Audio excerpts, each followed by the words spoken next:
capítulo 8 do Evangelho segundo João, versículo 1. Vamos ler esse texto. Esse texto fala de uma passagem muito conhecida, principalmente nosso da igreja, porque ela revela o grande amor de Deus para com o pecador. E nós, quando lemos, todas as vezes que nós lemos, nós sempre sentimos da parte de Deus a alegria de saber que quão grande o amor de Deus para o pecador, quão grande é este amor, esse zelo de Deus para com o pecador que se arrepende. E hoje nós vivemos tempos em que este amor não esgotou o amor de Deus. Embora os anos tenham passado, as circunstâncias tenham mudado, Deus continua com as suas mãos estendidas para abençoar aqueles que necessitam da sua graça, da sua ajuda.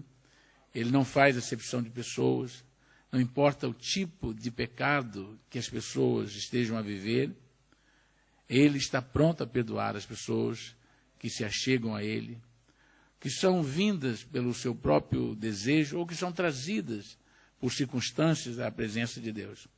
Então, muitas pessoas sentem da parte de Deus, sentem um toque, reconhecem suas necessidades, reconhecem muitas das vezes as suas mazelas da sua vida e ficam aflitas. E algumas dessas pessoas, quando passam por essa situação, procuram Deus. E faz bem procurar. E muitas dessas pessoas que tomaram a iniciativa de vir a Deus para pedir ajuda, o socorro de Deus, foram alcançadas, porque Jesus diz que aquele que vem a mim, de forma alguma eu o lançarei fora. Então é bom que as pessoas sintam o desejo de buscar ajuda, socorro da parte de Deus. Mas também algumas pessoas são trazidas a Deus, ou levadas à presença de Deus, pelas circunstâncias. Talvez elas não tinham planeado nunca se aproximar de Deus. Talvez nem tiraram tempo para pensar em Deus.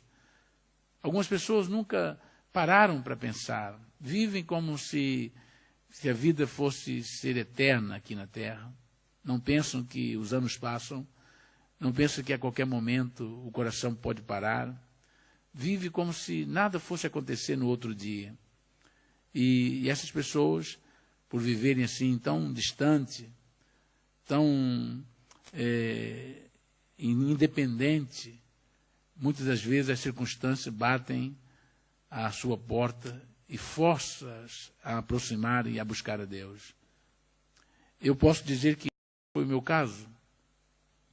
Eu não conhecia Deus, não temia Deus, não buscava Deus, mas tive um tempo na minha vida que minha vida ficou tão difícil que eu tive que lembrar de Deus.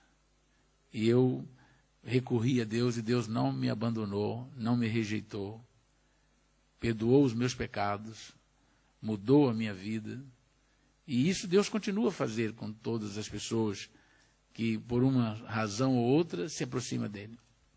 E também são aquelas pessoas, existem aquelas pessoas também que estão marginalizadas, porque cometeram erros, falharam, erraram um dia.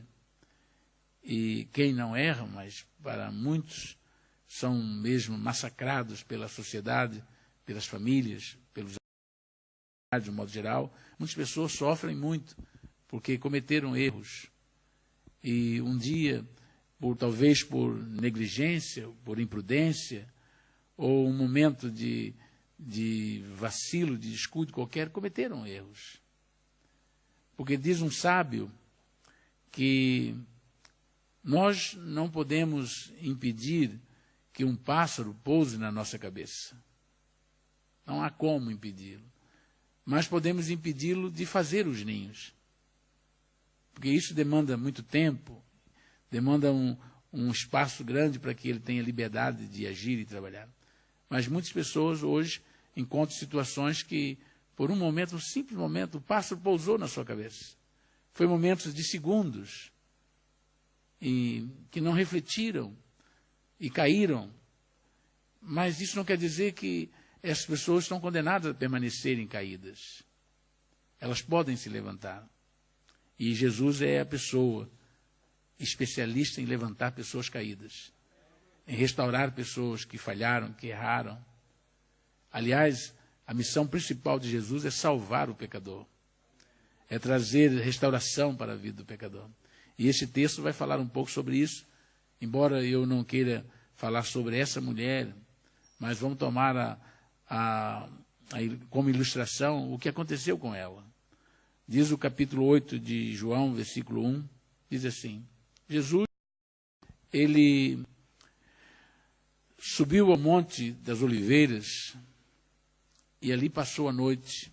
E diz o versículo 2 que pela manhã, cedo ou de madrugada, ele voltou para o templo em Jerusalém, e todo o povo vinha ter com ele, e assentando-se, os ensinava.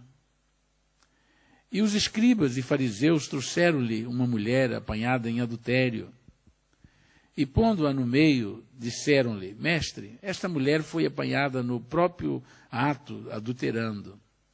E na lei nos mandou Moisés que as tais sejam apedrejadas.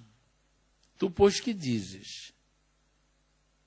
Isso diziam eles, tentando para que tivesse de que o acusar. Mas Jesus, inclinando-se, escrevia com o dedo na terra.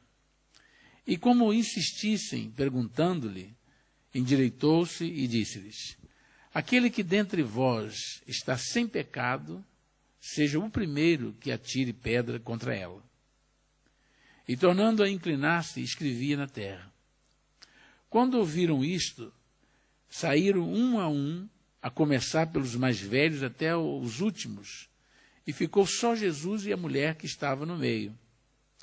E endireitando-se Jesus, e não vendo ninguém mais do que a mulher, disse-lhe: Mulher, onde estão aqueles teus acusadores? Ninguém te condenou? E ela disse: Ninguém, Senhor. E disse-lhe Jesus: Nem eu também te condeno. Vai-te e não peques mais. Amém.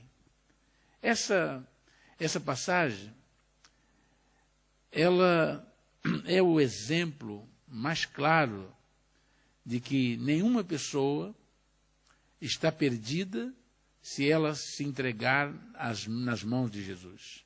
A sua situação, o seu problema, a sua causa não está perdida se essa pessoa pode, pela fé, vir a Jesus e entregar, e dizer: Senhor, eu estou aqui nas tuas mãos. Eu preciso da sua misericórdia, preciso do seu perdão. Eu preciso de que essa graça, que nós já ouvimos na leitura devocional aqui, que o amor de Deus tão grande, nós sendo pecadores, mesmo assim Ele deu a vida dele por nós. Essa passagem mostra que o mundo, ele é cruel com as pessoas que falham. Dificilmente as pessoas estão prontas a estender as mãos, a emprestar os ombros para socorrer as pessoas que estão caídas, as pessoas que estão marginalizadas, as pessoas que sofreram uma decadência, talvez moral, ou uma pessoa que desviou do plano inicial de Deus para a vida dela. O mundo, ele é mau. E, neste caso aqui, vimos essa representação dessa ação do mundo através dos religiosos da época, que eram os fariseus, os saduceus, alguns escribas, mestres da lei, que nós poderíamos dizer que eram os teólogos daquela altura para ensinar as Escrituras, para esclarecer as dúvidas que haviam no entendimento humano. Eles apanharam uma mulher que teve um ato de insensatez e foi tentada pela natureza, né, pela carne, e ela caiu num ato que era reprovável na lei judaica, e como hoje ainda existe alguns países, infelizmente, que as pessoas são punidas com a morte quando cometem um pecado, e neste caso um adultério, pessoas são apedrejadas. Outro dia estava vendo um vídeo, fiquei horrorizado de ver, não que seja a primeira vez, porque toda vez que vejo alguma coisa assim, é horrível ver a crueldade humana, é horrível ver a maldade humana, Uma mulher, por exemplo, estava em praça pública, num país desse aí, oriental, e cercada por homens, e ela ali ajoelhada para ser açoitada, e até morrer porque tinha cometido um adultério. Está certo que o que ela fez foi uma infidelidade, foi uma falha do seu compromisso com o marido. Ela falhou, ela errou, mas estava ela sozinha lá. Não estava lá o homem que com ela cometeu o crime, o pecado, que a sua lei dizia.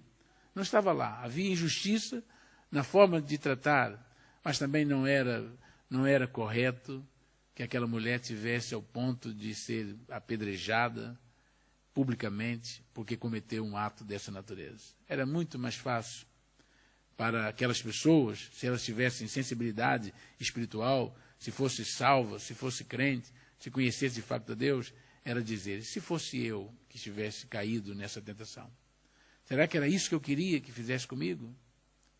Será que era isso? Será que eu nunca pequei? Será que os meus pensamentos não são pecados? Será que eu nunca pequei por pensamentos? Será que por palavras, por omissões? Quantas vezes nós pecamos porque deixamos de fazer alguma coisa que devíamos ter feito? Não pecamos só quando fazemos aquilo que é errado. Pecamos, às vezes, por não fazer aquilo que deveríamos fazer.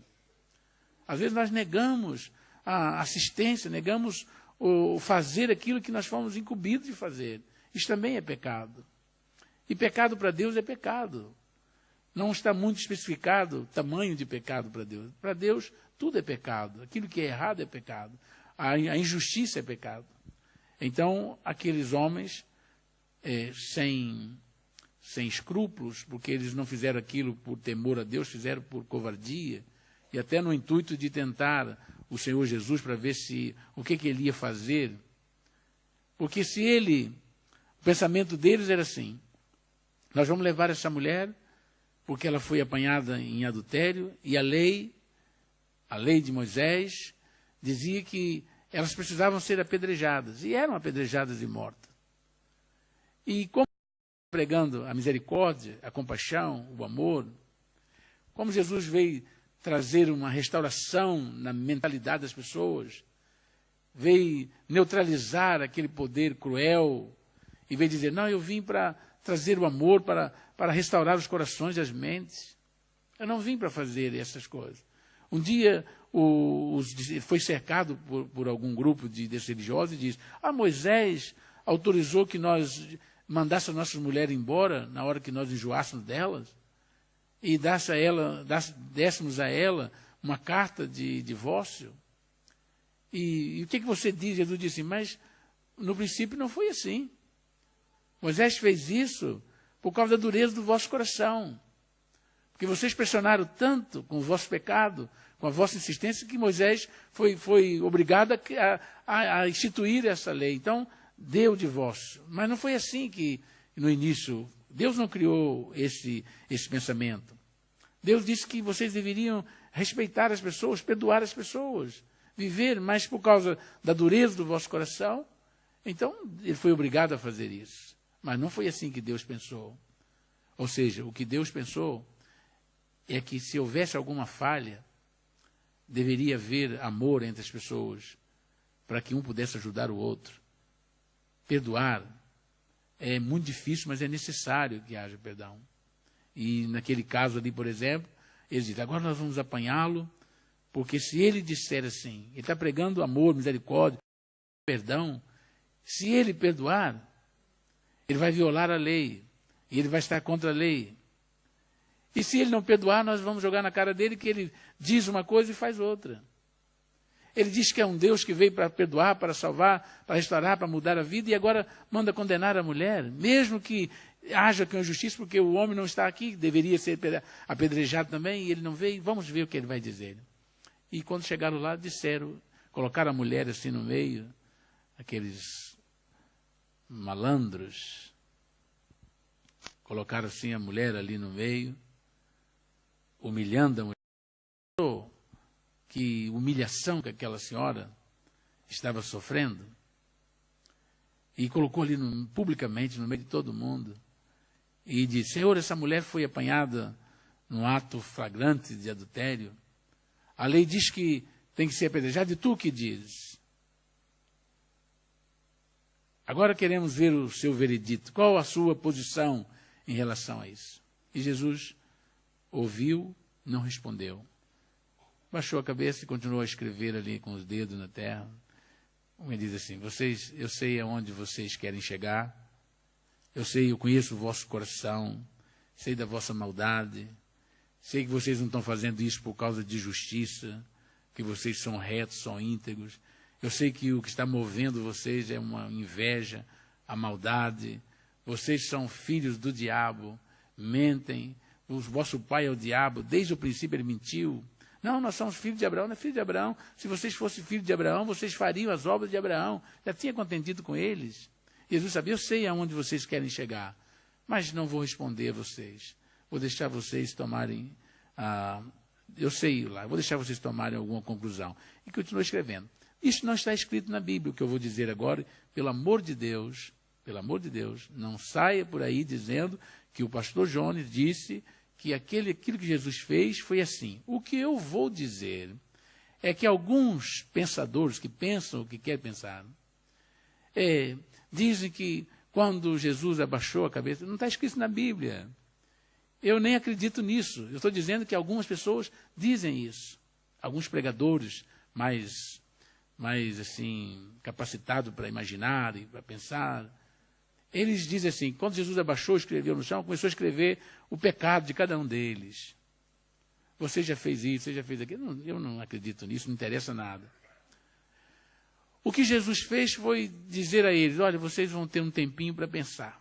Estão acusando e eu não vou responder nada. Eu sei o que vocês querem fazer. E o coração de Jesus certamente já estava explodindo de amor e de compaixão por aquela mulher sendo humilhada ali na frente dele. Uma coisa que Deus não suporta é ver a humilhação de ninguém. Ele diz que aquele que se humilha, Deus o exalta. Mas aquele que se exalta, Deus o humilha. Deus é justo. E Deus tem uma compaixão. Jesus chegou em Jerusalém um dia, olhou para a cidade, vendo que eles estavam rejeitando a sua palavra, o seu conselho, chorou. Chorou sobre a cidade, sabendo que ele tinha tudo para fazer por eles e eles estavam com os corações fechados. A compaixão dele. Deus é um Deus de amor, de misericórdia. Um dia Jesus chegou na cidade e viu uma mulher que estava indo sepultar o seu filho. E Jesus parou assim, olhou, teve compaixão daquela mulher que estava chorando. O coração dele não suportou a dor daquela mãe que perdera o seu único filho. E ele parou ali aquele enterro, aquele funeral, tocou no esquife e mandou que aquele jovem levantasse e devolveu a mãe. A compaixão dele. Chegou perto do... E a irmã de Lázaro disse: Senhor, ele já cheira mal, há 4 dias já cheira mal. E diz que Jesus, quando olhou e viu os judeus chorando, viu as irmãs dele chorando, disse que ele chorou também por causa de Lázaro, que era amigo dele. Esse é o Jesus que nós conhecemos, que nós pregamos, que nós vivemos, que deu a vida dele lá na cruz do Calvário por nossa causa. Olhando para nós, pecadores, miseráveis, caminhando como ovelhas para o matadouro, como ovelhas sem pastor, sabendo que nós iríamos cair na condenação eterna, desceu da sua glória, veio até nós, sofreu todo aquele sofrimento por nossa causa, para que nós pudéssemos ter vida eterna e perdão dos nossos pecados. Então, jamais o Senhor iria recusar estender a mão àquela mulher. Mas ele permitiu, por mais um tempo, que ele estivesse ali instigando para que ele respondesse, porque disse que, por muita insistência deles, Senhor, o que dizes? Qual é o seu veredito? Qual é a sentença? Condena ou absolve essa mulher? Vai cumprir a lei ou vai perdoá-la? Qual é a sua intenção? Qual é o seu propósito com ela? E vendo que eles insistiam, disse que Jesus levantou, endireitou-se, olhou para cada um deles e tocou na alma deles. Porque uma coisa é quando a consciência das pessoas ainda estão a funcionar. E naquele caso ali, aquelas pessoas ainda estavam com a consciência ainda a funcionar. Não estava cauterizada. Porque a pessoa tem a consciência cauterizada. Só ela é perfeita. Só ela é correta. Só ela é certa. Ninguém é certo. Se estiver no meio de 500 pessoas, ela vai andar para um lado sozinha, todos os 499 estão em direção errada. Só ela está certa. Não consegue ver nada mais. Não consegue ter nada para ver. Mas esses aqui, graças a Deus, que diz o texto que eles ainda tinham a consciência ainda. Porque quando Jesus diz assim, vou fazer o seguinte, eu vou fazer com que se cumpra, mas primeiro vamos fazer aqui uma coisa. Só vai atirar a primeira pedra, que a lei diz que tem que matar, então vamos lá. Só vai atirar a pedra aquele que nunca cometeu pecado. Aquele que nunca errou. Aquele que não tem nenhuma falha. Essa pessoa pode pegar a pedra e atirar. Eu vou até sair daqui de perto para não acertar em mim. A mulher, acredito eu que a mulher deve ter ficado destroçada. Vai aparecer aí alguém, agora chegou o meu dia de morrer. Só que quando Jesus falou isso, Jesus não estava negando e nem entregando aquela mulher na mão das pessoas para eles decidirem. O que o Senhor estava dizendo é que Ele, como Deus, conhece o coração das pessoas. Ele sabe o que passa na vida de cada uma das pessoas. E a Bíblia diz que ninguém precisava contar nada das pessoas a Ele, porque Ele bem sabia o que ia no coração das pessoas. E Jesus sabia que estava ali pecadores, disfarçados de santos, pecadores disfarçados de justos, pessoas que cometiam pecados, eram pecadores, precisavam também do perdão de Deus. E Jesus, por isso, lançou a eles um desafio. Diz, aquele que nunca cometeu pecado, seja o primeiro a lançar a pedra. E com essa palavra, diz que começaram a pensar, e naquele momento a consciência deles funcionou. A consciência despertou e eles começaram a olhar para dentro deles. E começaram a ver as suas falhas, as suas faltas. Começaram a ver os seus pecados. E ouça, nós precisamos olhar para dentro de nós. Nós precisamos ter a sensibilidade de Deus para olhar para dentro de nós, para examinar a nossa vida, para nós não nos armarmos de muitos santos e achar que nós somos certos e os outros são errados. Para nós não nos colocarmos no lugar de juízes, achando que nós somos corretos e que os outros são incorretos. Nós precisamos de saber que o único perfeito é Deus. Jesus é o único perfeito. E Ele pode, sim, Ele podia dizer, essa mulher vai ser morta. Mas Ele preferiu perdoá-la. Ele preferiu estender as mãos de misericórdia para ela. Porque se alguém tivesse direito de condenar alguém, era Ele. Como Ele hoje é o único que tem direito de condenar. Por isso que Ele mandou pregar o Evangelho a toda criatura. Numa oportunidade de dar a essas pessoas a salvação das suas almas.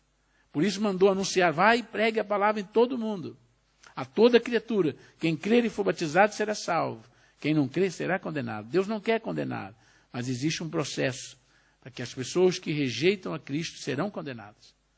Elas já estão condenadas por causa do pecado que separa o homem de Deus. Mas Jesus veio exatamente para perdoar, para estender a essas pessoas a mão de salvação. E naquele caso, as pessoas começaram a retirar. Olharam para dentro delas, do mais velho ao último. Começou a sair um por um. As pedras eram lançadas fora. E saíram um por um. E Jesus deixou que cada um deles fosse embora. E depois que saíram, ficou a mulher ali sozinha à frente dele. E Jesus perguntou, mulher, cadê os teus acusadores? E ela, olhando para o lado, não viu ninguém. Ela diz, não há ninguém, Senhor. E eles não te condenaram? Ela diz, não, Senhor. Ele diz, nem tampouco eu te condeno. Vá e não peques mais. É esta a sentença de Deus para o pecador. Se hoje você abrir o seu coração, não importa o pecado que tenha cometido, mas se você abrir o seu coração, Deus perdoa o seu pecado e diz, vai, não peques mais. Deus é o Deus das oportunidades. Ele concede oportunidade ao pecador. Enquanto a sociedade, enquanto o mundo, enquanto as pessoas condenam, Ele perdoa. Enquanto as pessoas dizem que não tem mais jeito, Ele cria novas oportunidades para que as pessoas possam começar uma nova vida. Nessa noite, o meu desejo é que você que nos ouve, aqui ou através da internet, você que ainda não aceitou Jesus como seu Salvador, você que ainda não conta com este perdão de Deus, não experimentou o perdão de Deus. Talvez você esteja até pensando, talvez eu não tenho oportunidade, talvez o meu pecado não dá mais chance para que eu pudesse ser perdoado. Talvez o meu pecado é muito grave, talvez já passou o tempo. Eu quero dizer que nessa noite, neste momento, e sinceramente aproximar de Deus e pedir, Senhor, perdoa os meus pecados. Perdoa, transforma a minha vida. Eu quero perdão para a minha vida. O Senhor vai renovar a sua vida. Ele vai perdoar os seus pecados. Ele vai fazer de você uma nova criatura. Você vai começar uma nova história. A sua vida vai começar novamente. A partir do momento que você abrir o seu coração para pedir a Jesus que entre no seu coração. E Ele, ao entrar na sua vida, tudo vai mudar na sua vida. Você vai sentir a alegria, a paz, o gozo espiritual. Você vai sentir o perdão de Deus. Ninguém vai precisar de convencer você que você foi perdoado. O Espírito Santo, que passará a habitar em você, vai testificar com o seu Espírito que Deus o recebeu e que você agora é filho de Deus. Então, nessa noite, eu convidava a igreja a ficar de pé. E se porventura alguém aqui que ainda não aceitou Jesus e diz, eu preciso de perdão. Eu preciso de perdão. Não importa, não estamos dizendo, no caso dessa mulher, foi o pecado que ela tinha, mas existem muitos tipos de pecado e nós sabemos o que nós precisamos de perdão de Deus. Então, nessa noite, se você está aqui e ainda não tomou essa decisão e você sente a necessidade e você deseja ter uma vida nova, você deseja andar de cabeça erguida diante de Deus, você deseja ter a oportunidade de deitar no seu travesseiro, inclinar a sua cabeça no travesseiro e dormir em paz, sem aquele pesadelo do pecado que acompanha as pessoas. O salmista Davi afirmou que todo dia, constantemente, o pecado dele estava diante dele. Para onde ele iria, para onde ele virava, ele diz, eu cheguei ao ponto dos meus ossos secarem, porque o meu pecado estava sempre diante de mim. Eu não tinha como esconder de Deus. Se eu subisse às alturas de lá ele estava. Se eu descesse ao mais fundo do abismo, lá também ele estava. O Senhor contempla, o Senhor sabe tudo, o Senhor conhece todas as coisas. Mas até que um dia eu me voltei para Jesus, voltei para Deus, confessei o meu pecado, diz Davi, e Ele perdoou os meus pecados e renovou a minha vida. Hoje proclamo essa salvação em todo o tempo. Anuncia a salvação. O nosso Deus é o Deus que ouve e responde às orações. Estive aflito, mas o Senhor me socorreu. E você também pode receber essa bênção de Deus, se você tiver fé suficiente para dizer, e humildade para reconhecer que precisa do perdão. Dizer, Senhor, eu preciso de perdão. Eu quero uma nova vida. Eu quero receber essa nova vida. Eu quero entregar meu coração para Ti. Eu, a partir de hoje, quero viver em novidade de vida. Enquanto nós estivermos cantando, os nossos irmãos do louvor, faz favor, enquanto nós estivermos louvando ao Senhor, vamos dar um tempo para que você possa pensar nisso. Para que você possa olhar